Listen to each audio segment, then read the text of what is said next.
At the University of Pennsylvania, Dr. Andrew Newberg is looking for an explanation for what most regard as unexplainable.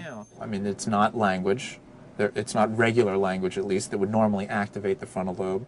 Newberg is exploring the relationship between faith and science, studying what happens in the brain during the deepest moments of faith. If we're really going to look at this very, very powerful force in human history of religion and spirituality, I think we really have to take a look at how that affects our brain, what's changing or turning on or turning off in our brain. They're going to go around very fast right now. He's recently published a study of Americans speaking in tongues. Remarkably, he discovered that what's happening to them neurologically looks a lot like what they say is happening to them spiritually. Make sure we got your whole head in there. We asked Pastor Jerry Stoltzfus to come to the university to have his brain scanned while he speaks in tongues. This way, we could see the experiment in action. I don't think faith is anything to be afraid of from science. Science validates faith. And you can begin prayer. First, he's told to pray in English. Father, I pray for each of the family members involved in this study. Grant them what they are looking for in their personal lives, for their vision and their potential. Then he's told to speak in tongues. This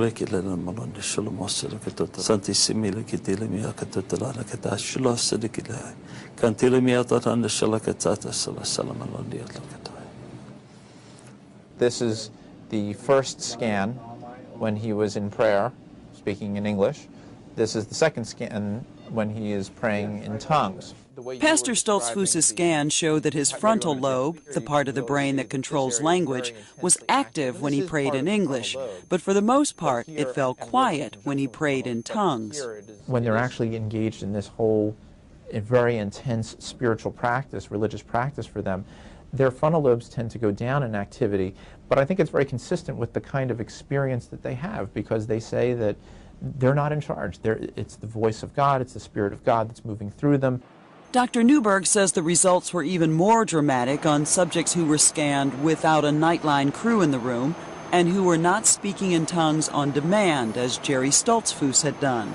Go ahead. Study participants like Donna Morgan first listened to music, then went to where the Spirit took them.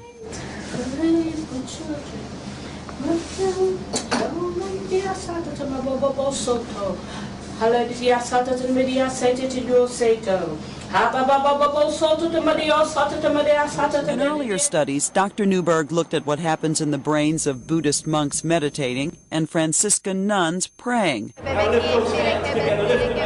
And it was noticeably different from what happens to tongue speakers. That's in fairly stark contrast to the people who are like the Buddhists and the Franciscan nuns who are in prayer, because they were very intensely focused, and in those individuals the frontal lobes actually increased activity. But Dr. Newberg isn't out to prove or disprove anything.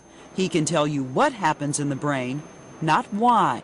Were you skeptical going into the studies? If by skeptical the question is this a real phenomena, meaning that this is truly the voice of God speaking through them, that's a much more problematic question, I think, and something that I'm not sure that we've specifically answered simply by doing our study. But for those who believe, it doesn't matter if science can find the footprints of the Holy Spirit in their 21st century brain scans. When you've experienced this, you don't really care what anybody else thinks. It's personal in the first place. It is something between you and God. So we don't really care if it's validated or not, but it's fascinating when it is.